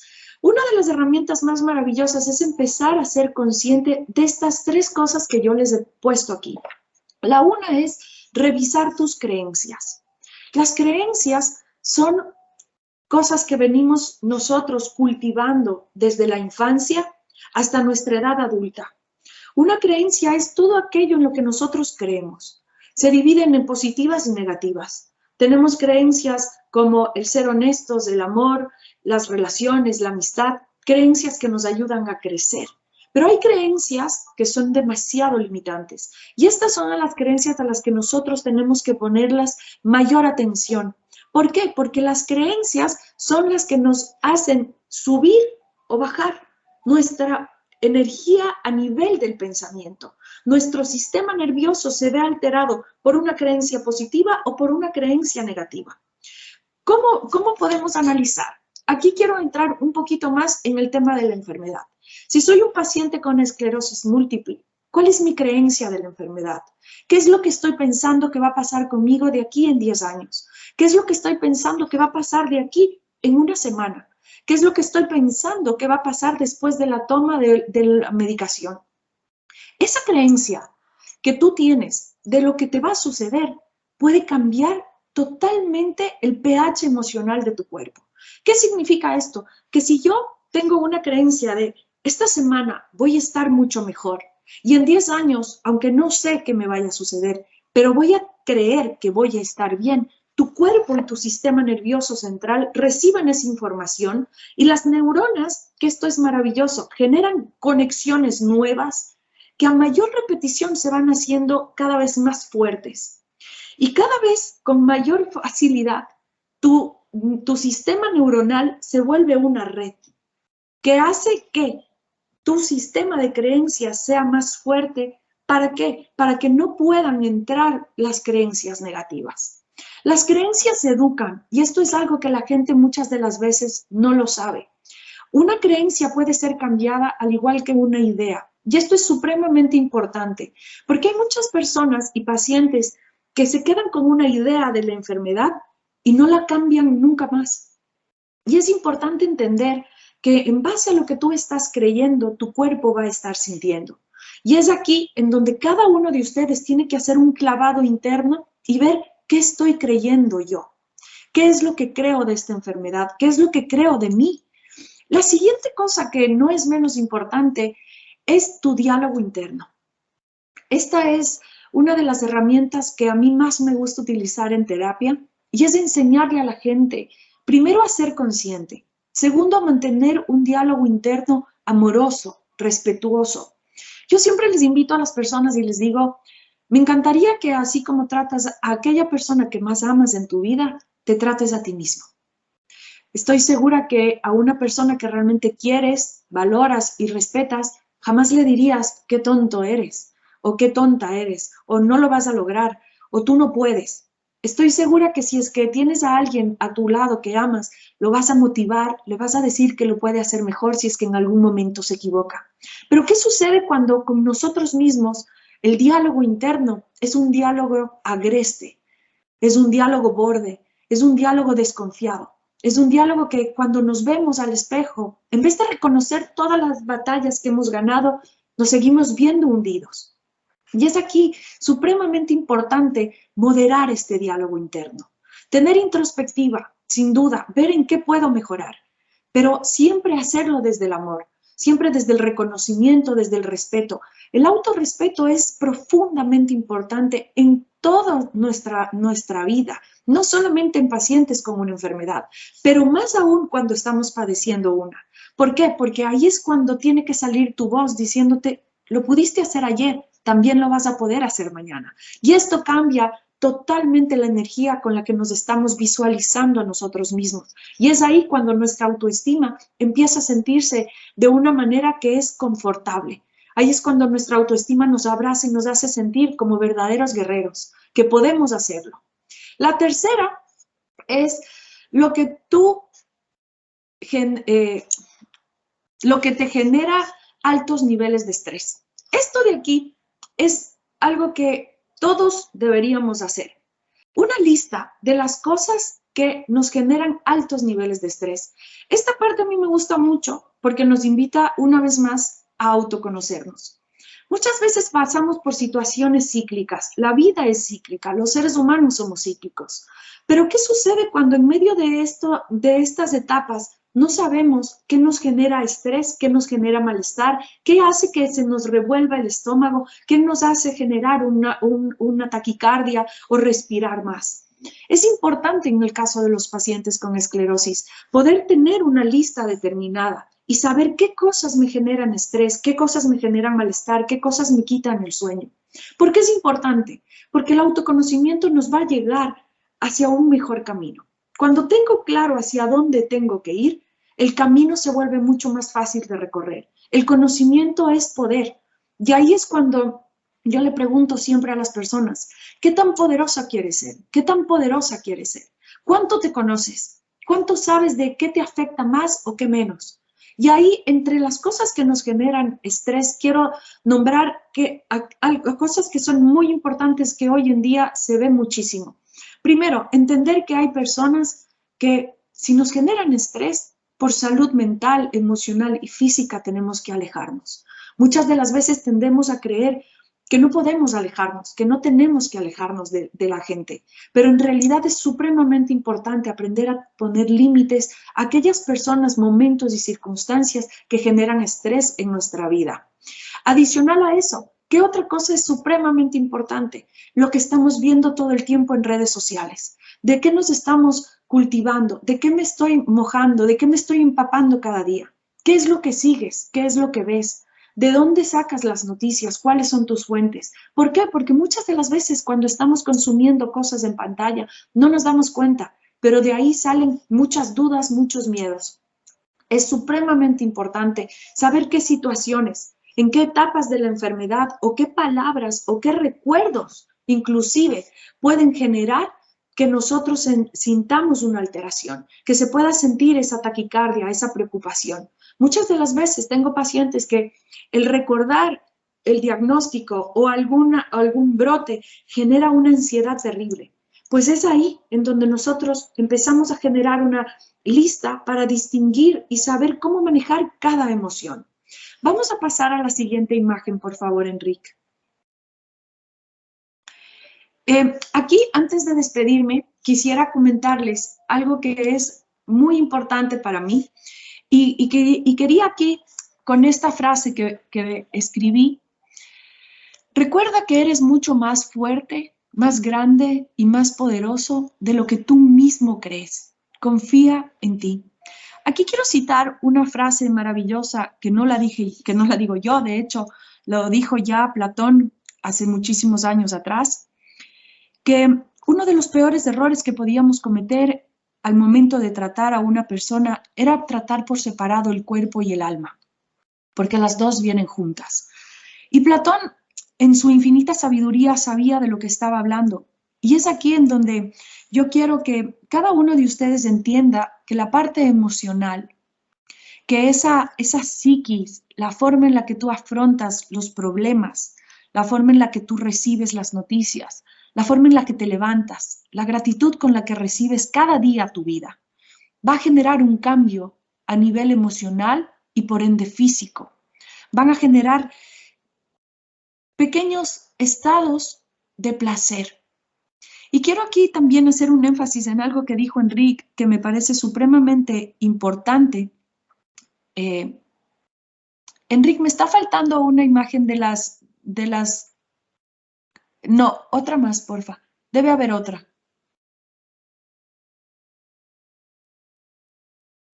Estás tú con cámara. Sí, has dejado de compartir pantalla, Enrique. Sí, se me ha pasado. Que me falta esa imagen, perdóname, lo siento. No importa, porque voy a seguir hablando de ella, así que Vale. no hay ningún inconveniente. Entonces, dicho esto, quiero contarles que hay 4 herramientas que a mí me parecen infinitamente maravillosas y que aquí se las quiero compartir para que ustedes puedan entender un poco mejor cómo funciona y qué es lo que hace que hayan estos cambios tan importantes en nosotros. Herramientas que nos pueden ayudar a mejorar. La primera, la práctica de estar más conscientes a nivel de pensamiento. Esto es supremamente importante. La segunda es aprender a manejar nuestras emociones, aprender a manejar ese diálogo interno, estar conscientes cada vez. Al principio nos cuesta, pero después vamos integrando un mejor diálogo. La autocorrección es supremamente importante. Cuando nos encontremos en un estado tratándonos mal o debilitando nuestra fuerza, es en aquel momento en el que tenemos que estar aún más conscientes para autocorregirnos. La tercera, la meditación. La meditación, regalarnos esos minutos al empezar el día o al terminar, es profundamente sanador. ¿Qué es lo que nos lleva a la meditación? Para mí es una de las cosas que más vamos a hacer con pacientes cuando trabajamos en hipnosis, cuando trabajamos en estados profundos de conciencia.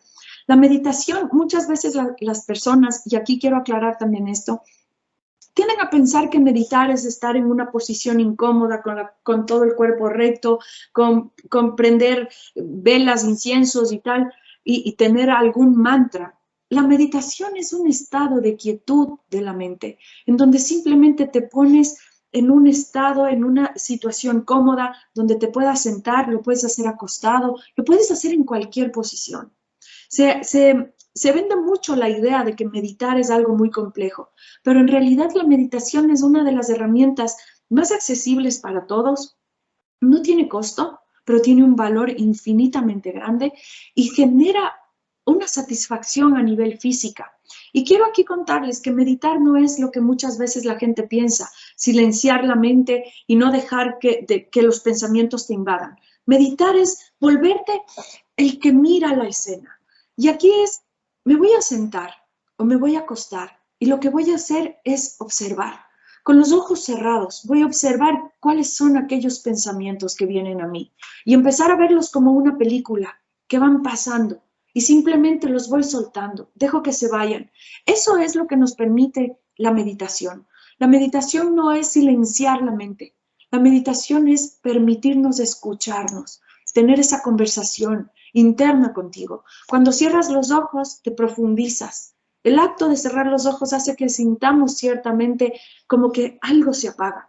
Y es ahí cuando algo en la parte exterior se apaga, pero en la parte interna se enciende.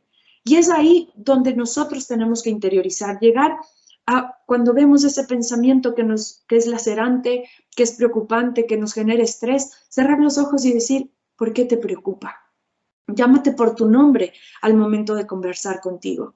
Puedes decir, Fernanda, ¿por qué te está preocupando esto? Cuando nosotros aprendemos a desarrollar este diálogo interno, es infinitamente mágico, porque empezamos realmente a vivir ese viaje de autoconocimiento, de autodescubrimiento y lo más importante, de autogestión, de aprender a gestionar nuestras emociones, tener esas respuestas, saber por qué me estoy sintiendo de tal o cual manera. Eso es supremamente importante, ya no solamente en cierta etapa de la vida, sino en todas las etapas de nuestra vida. Quiero, adicional a eso, hablar acerca de lo del deporte. El deporte es una de las cosas más maravillosas que nos pueden pasar, porque el deporte nos genera un cambio a nivel sistémico, ya que el ejercicio nos ayuda a liberar endorfinas, dopamina, nos ayuda a liberar todas estas cosas que de manera natural muchas de las veces no podemos hacerlo. Pero a través del ejercicio nuestras funciones cognitivas mejoran y el estado de alerta con el que les comentaba que podemos llegar a vivir también mejora. El ejercicio, y para esto no tiene que ser un deporte extremo. El ejercicio puede ser yoga, puede ser respirar y levantar los brazos, elevar. El movimiento genera cambios a nivel sistémico. ¿Qué es lo que sucede? Cuando el cuerpo se está moviendo, la energía se está moviendo. Y nosotros somos cuerpos que necesitan del movimiento. Entonces, no hay pretextos para quedarnos quietos. Si es que no lo puedes hacer con facilidad, no importa. Hazlo de la forma en la que puedas, pero empieza, porque el movimiento trae cambios y eso es lo que necesita tu cuerpo, sentir que algo dentro se está moviendo. Esa es una de las partes más bonitas de experimentar en nosotros, esa fuerza de voluntad que viene potencializada por la forma en la que pensamos. Y no menos importante, la sexta, que es una de mis favoritas, que yo lo practico mucho, es compartir espacio y momentos en el aire libre. La naturaleza nos ayuda a sanar casi todo. Yo podría decir que no hay un solo paciente con cualquier tipo de patología o síntoma que cuando sale y está conectado con la naturaleza, con el aire, con ver los árboles, el ver todo lo que está en tu entorno, te hace cambiar toda la emoción que pueda haber dentro de nosotros. La naturaleza es infinitamente sanadora. Así que practiquen esto, regálense en esos momentos de desconectar de todo, de desconectar de las redes sociales, de la tecnología que ahora está en todos lados, que nos abraza como queriendo no irse, pero darnos ese permiso para poder silenciar, escuchar. Y el séptimo, y con este me despido en cuanto a los tips, saber elegir bien qué leo, qué escucho y qué sigo en redes sociales. Lo dije hace un momento, pero lo quiero recalcar y poner en negritas. Estamos en una época en la que las redes sociales se han convertido parte de nuestra vida. Yo digo que ya no son redes sociales, sino medios de comunicación masiva. Todos nos enteramos por medio de eso. Y es importante ver qué estoy siguiendo, estar consciente de que si lo que sigo me genera una emoción positiva, me ayuda a subir mi ánimo o por el contrario, genera que mi ánimo se vea afectado por las noticias o por lo que fuera que estoy viendo. Dicho esto, ahora sí, Enrique, ¿me ayudas con la última imagen, por favor? Gracias.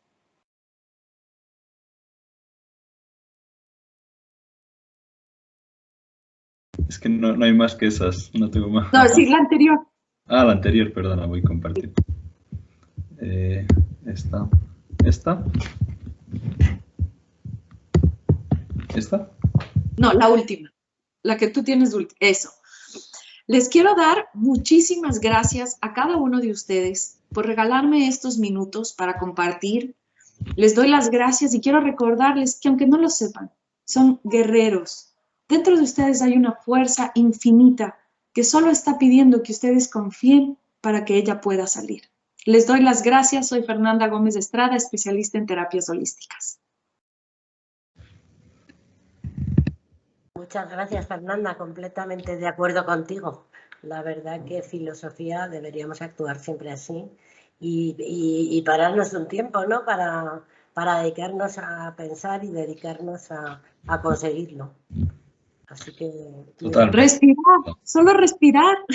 Ya, respirar. A veces ni siquiera pero eso. Muy profundo, pero muy profundo. Sí. Sí. Tenemos una serie de preguntas recogidas previamente que, bueno, voy a hacer alguna. Alguna ya se ha respondido, entonces no la voy a hacer, pero luego también tendremos alguna adicional por el chat. Sí, tengo recogidas algunas.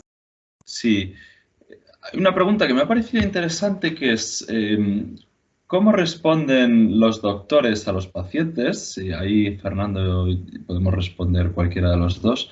Cuando les preguntan, dentro de 10 años, ¿cómo estoy? ¿Y por qué es tan difícil una valoración? ¿Te animas? Bueno, yo creo que es una de las preguntas que de otra forma planteé en el PowerPoint. Es muy difícil, pero quiero, ante eso, decir que es que en medicina es muy difícil. En cualquier patología neurológica es aún más difícil. Un paciente epiléptico, un paciente con migrañas que no somos capaces de predecir. Nadie, ningún neurólogo con dos dedos de frente, y si lo hace quizá no está siendo muy sincero con vosotros, puede asegurar cuál es la evolución de ninguna enfermedad. Porque es que la vida, podemos salir a la calle y nos cae una maceta, ¿no? Nadie puede asegurar que todo va a ir bien. Pero sí que es verdad que la esclerosis múltiple es una enfermedad cuyo conocimiento no tenemos del todo y, por tanto, su evolución tampoco. Y como no sabemos bien las cosas que influyen en ella, pues tampoco podemos predecir qué va a ocurrir. Pero ante eso también no quiero tampoco que os sumáis en la incertidumbre, ni también hay que pensar, como ha hecho muy bien Fernanda, un pensamiento positivo, y es que tenemos muchos fármacos que ayudan a la enfermedad, tenemos muy buen horizonte por delante y quizá dentro de muy poco tiempo podremos decir, mira, vas a estar mejor dentro de 10 años que ahora. A mí sí me gustaría añadir, porque es que además es el tema que más me apasiona de investigación y el que más nos hemos centrado en mi hospital, en el Ramón y Cajal. No podemos asegurarlo 100%, pero sí que tenemos bastantes factores que nos dicen, oye, mira, esto no me está gustando o esto ahora por ahora me tranquiliza. Y bueno, mecanismos tenemos y herramientas tenemos de decir, esto no me está gustando, vamos a ir más potente. Y creo que el poder hacerlo, al final el beneficio siempre compensa el riesgo. Bueno, ya digo, no es posible, pero sí que nos hacemos una idea y con lo que tenemos a día de hoy, más o menos sí que podemos saber si es algo más activo o menos. La siguiente, esta es más para Fernanda. Dice, estoy de baja y debería incorporarme nuevamente al trabajo y no sé cómo. Mucha fatiga, que es un tema que sabemos que es muy frecuente y a veces lo peor. Modificación de la marcha, problemas que antes no tenía. Consejos para no sentirme menos capacitada que mis compañeros. ¿Cómo hacerlo? Esto es una súper pregunta, Enrique, porque yo voy a darles una clave que muchos dirán, es simple, y de eso se trata, ¿no? Que sea práctico. Uno de los secretos que mejor podemos practicar los seres humanos para ser felices es no compararnos. Una de las mejores cosas que tenemos que nosotros entender es que no hay un solo ser humano sobre el planeta Tierra que no lleve una lucha. La lucha de los pacientes con esclerosis múltiple es una, y hay otros que llevan otras. Pero para cada paciente, para cada persona, su lucha es infinitamente grande. Entonces aquí es supremamente importante no compararnos, más vale reconocernos y darnos cuenta que a pesar de tener una enfermedad como esta, yo tengo el valor todos los días de levantarme. La forma en la que tú te miras es como el resto te va a mirar. Esa sería mi respuesta. Me encanta.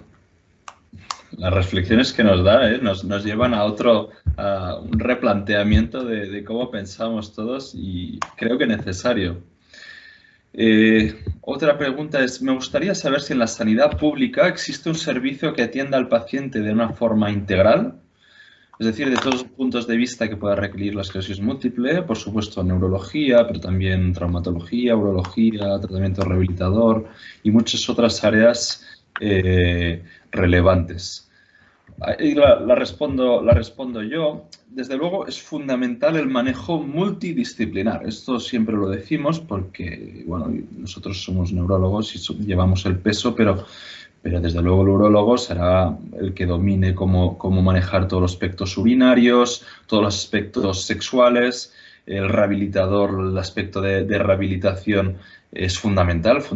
Hablábamos del ejercicio porque yo hablaba de un tema más de lo que uno puede hacer, pero el ejercicio sin rehabilitación es casi incompatible y tener unas directrices y tener en manos de expertos.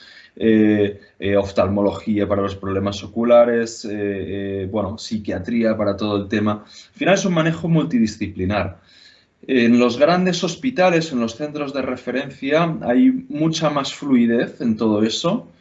Quizá no hay un especialista que lo lleve todo, porque entonces deja de ser especialista, pasa a ser alguien general, y alguien general maneja un poco de todo, pero no muy bien de cada cosa. Al final es una medicina muy especializada, pero lo importante es que haya una buena comunicación entre especialidades y luego también creo que es algo muy importante, una buena comunicación y fluencia con las fundaciones, cuyo papel es muy importante, dan un soporte tanto de educación, de apoyo de rehabilitación, de nutrición, de resolver dudas, de apoyo emocional, social, de ayudas en aspectos legales que creo que es fundamental y que haya una buena sinergia, como estamos en esta charla, creo que también es fundamental. De modo que haya un feedback entre, a veces pues podéis recibir un paciente en una fundación y nos comente, nosotros recibir un paciente y decir, mira, la fundación, creo que eso es fundamental y cuanta más comunicación haya y ahora que hay cada vez más temas de telemedicina y demás, bueno, es un aspecto yo creo que va a ir mejorando. Antes, lo bueno de la pandemia siempre trae, una crisis siempre trae algo bueno.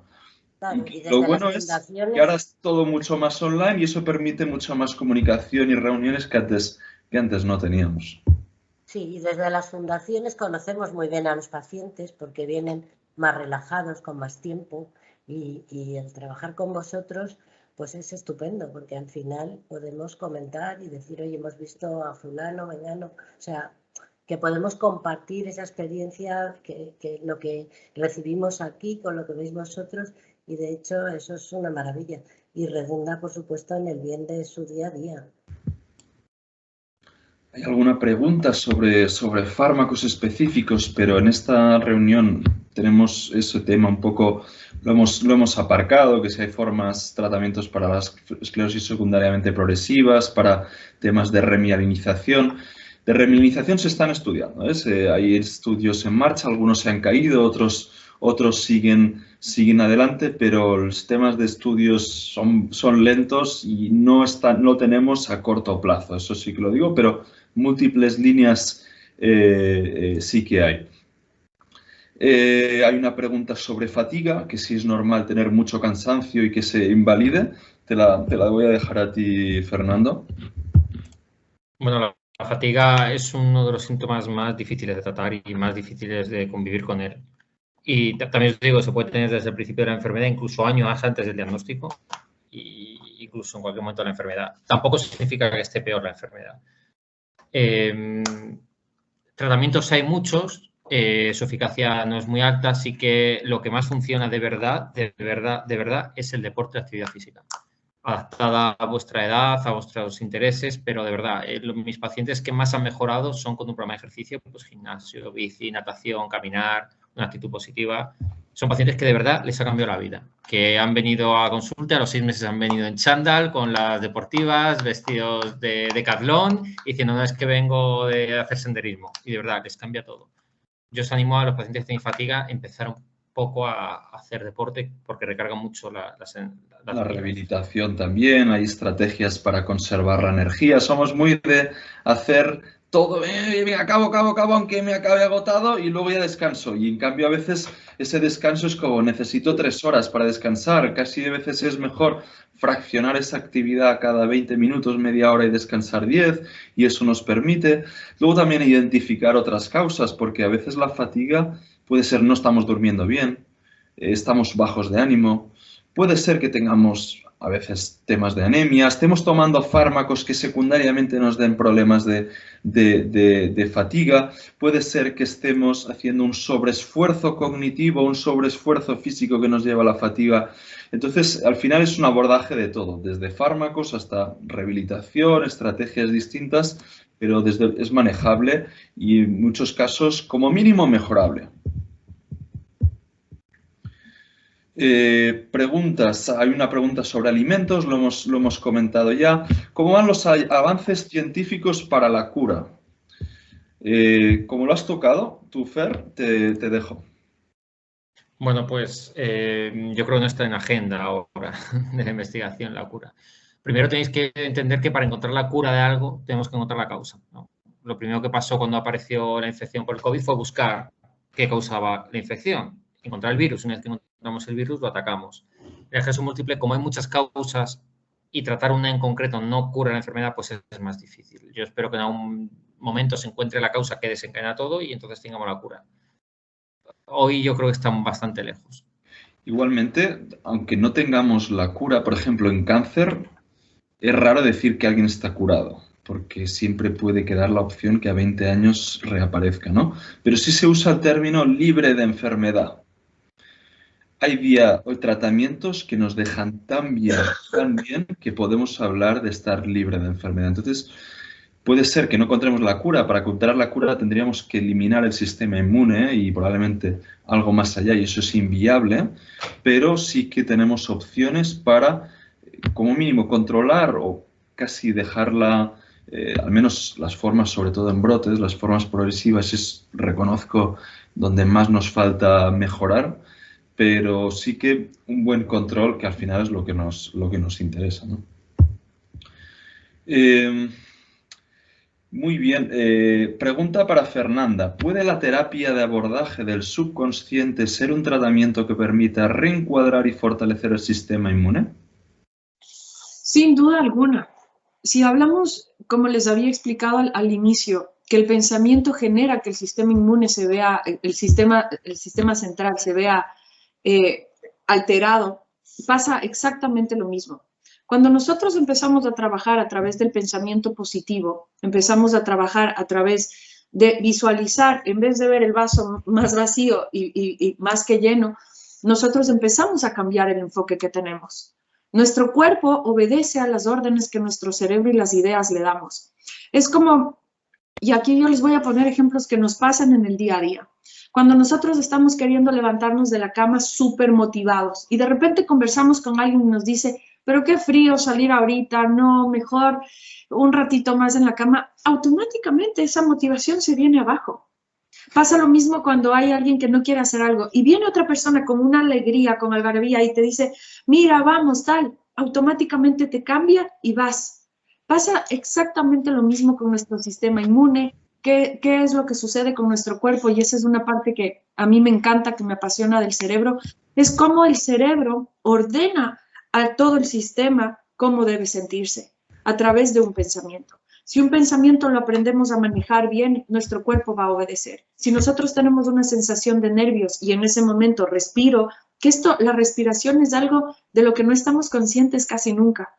El simple hecho de respirar, para respirar profundo, y aquí yo les puedo enseñar un ejercicio que lo hago siempre, yo le digo a la gente, ¿quieres sentirte mejor?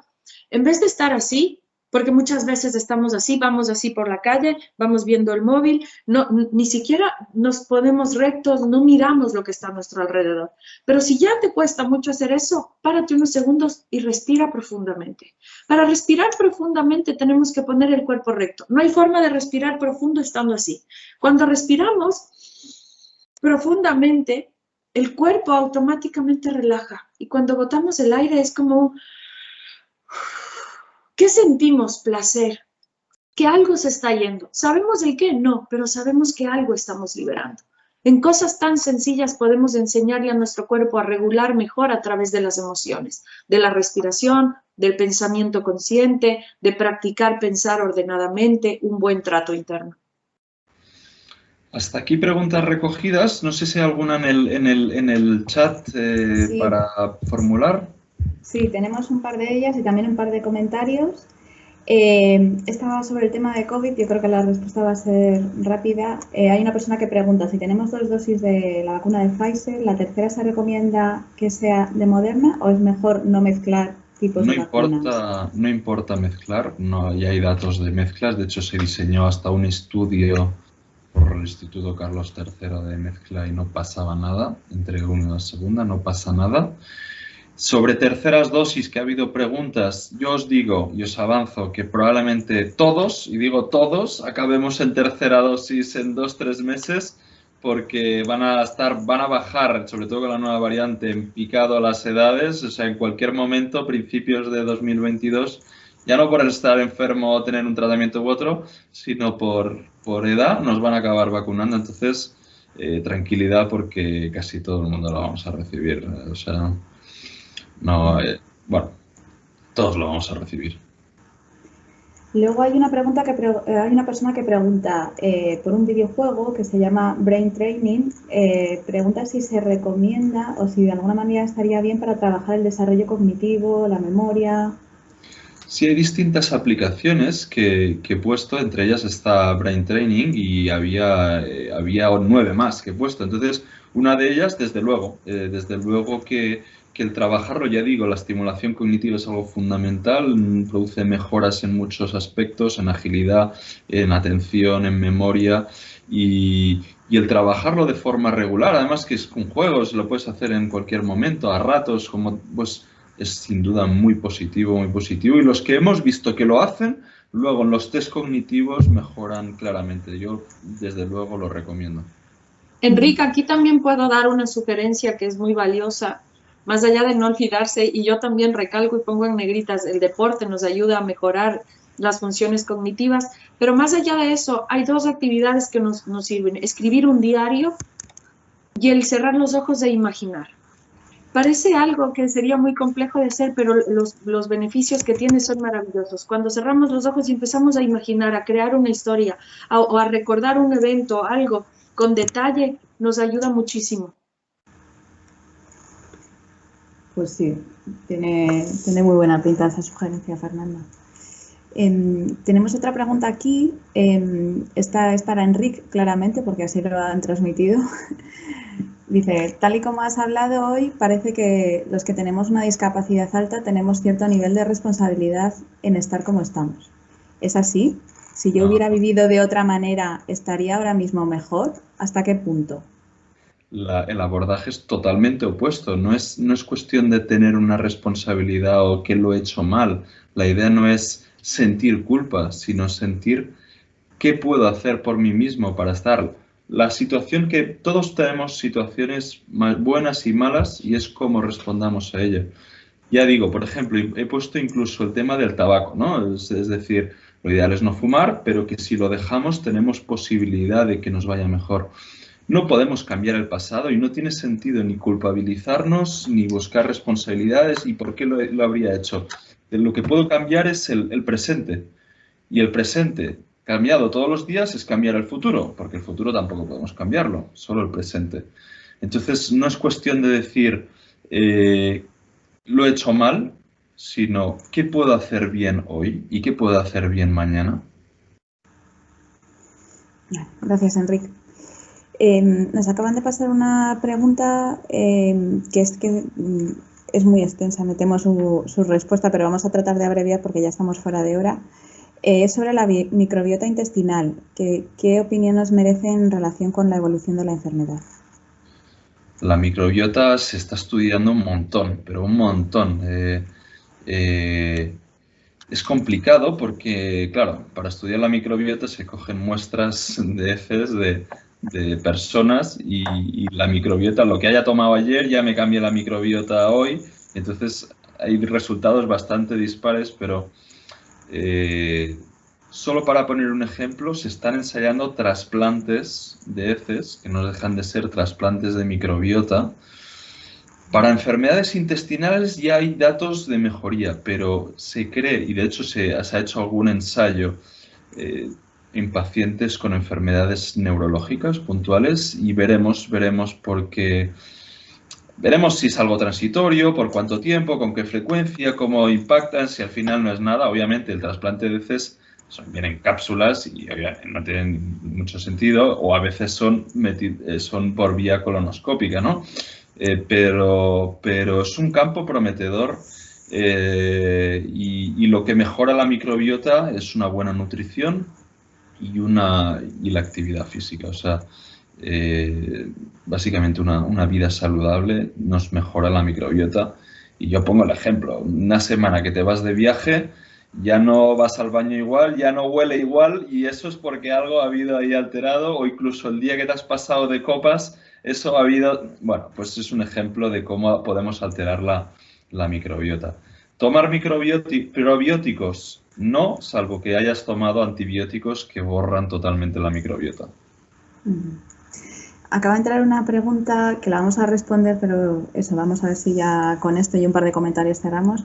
Es en relación al embarazo. Pregunta que si después de dar a luz puede haber más riesgo de brote o qué riesgo puede haber. Porque dice que se oye que hay más posibilidades de que surja un brote después de dar a luz. Bueno, es verdad que después de un embarazo, después del parto, puede haber más riesgo, un riesgo que se atenúa bastante si hay lactancia materna. Tampoco es algo obviante, hay mujeres que no quieren, que no pueden dar lactancia. Bueno, se inicia el tratamiento nuevo, nada más el parto y ya está. Hay un pequeño aumento de riesgo, sobre todo si han sido mujeres con mucha actividad previa al embarazo, pero bueno, que tampoco es una regla 100%. Con empezando un tratamiento o manteniendo la lactancia se atenúa bastante ese riesgo. Lo ideal es planificar de forma conjunta y cada caso lo decidimos, pero hay muchas estrategias de minimización del riesgo. Pues ya solamente un par de comentarios de personas que los han lanzado en el chat a modo, pues simplemente de suyo personal, ¿no? Una persona que recomienda como actividad para esclerosis múltiple Static Dance, que yo esto no sé qué es, pero imagino que será estupendo. Y luego hay otra persona. Un deporte o una actividad nueva y me parece fantástico, o sea, ya tanta diversidad.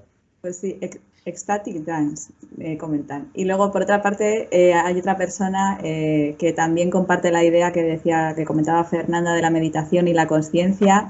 Él dice que estar en la naturaleza le ha ayudado muchísimo y que añade que si es en plan nudista, el beneficio es enorme. Que abrazar un árbol desnudo es energéticamente provechoso. Ha sido una reflexión que han lanzado aquí en el chat. Y ya está, todo lo que teníamos aquí recogido ya os lo hemos planteado, yo creo que... Sí, clausuramos si os parece.